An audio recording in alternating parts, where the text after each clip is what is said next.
د کونړ په پرځې کرښه پرتو ولسوالیو کې نږدې 14 ښوونیزې ادارې د پاکستاني پوځي رژیم د هوایي او ځمکنیو بریدونو موخه ګرځېدلي. په دغه بریدونو کې دانګام، ناړۍ، شولتن، منوره، سرکاڼو او خاص کونړ هغه ولسوالۍ دي چې د هلکانو او انجونو د ښوونځیو او دیني مدرسو ودانۍ پکې بشپړې او نیمه ویجاړې شوي.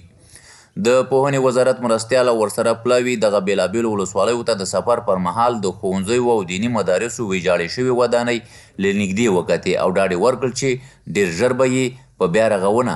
کار پیل کړي. له هغو ښوونځیو نه م لیدنه وکړله چې د پاکستان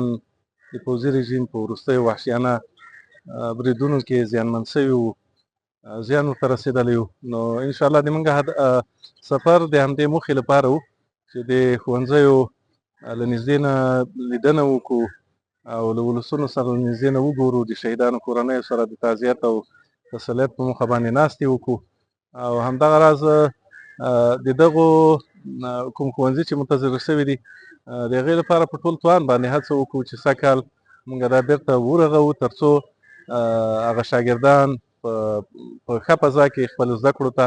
دوام ورکړي. موږ خپله د پوهنې وزارت مرکزي هستې څخه انجینري ټیم راوستلی دی چې دوی فورا دلته ارزیابي او بررسي کوي او دغه سروې کوي تر څو دغه څومره تخریبات دلته سوي دي دا موږ بیا ورغو ترمیم وکړو انشاءالله. د پوهنې وزارت د راغلي پلاوي غړو پر کونړ او په ځانګړې توګه پر ښوونیزو ادارو د پاکستاني پوځي رژیم بریدونه وغندل او په دغه بریدونو کې یې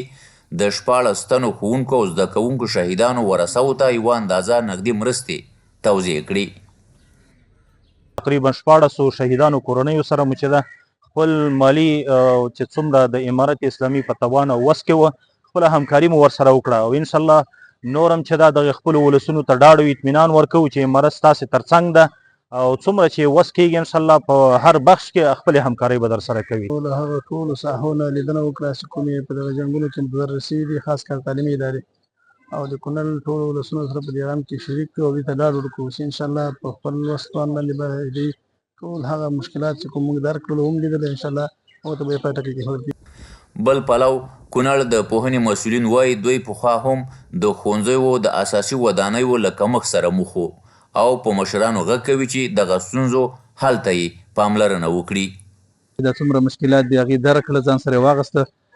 غوښتنه مو هم د هغې نه دا ده چې په دغه کوم مکاتب او مدارس چې خراب شوي د هغې په ترمیم او په بیا جوړولو کې راسره همکاري وکړي. خو مننه ته ډېره زیاته کوو چې رال زموږ د ولس او د معارف سره او د خلکو سره یې کتنه وکړه، د هغې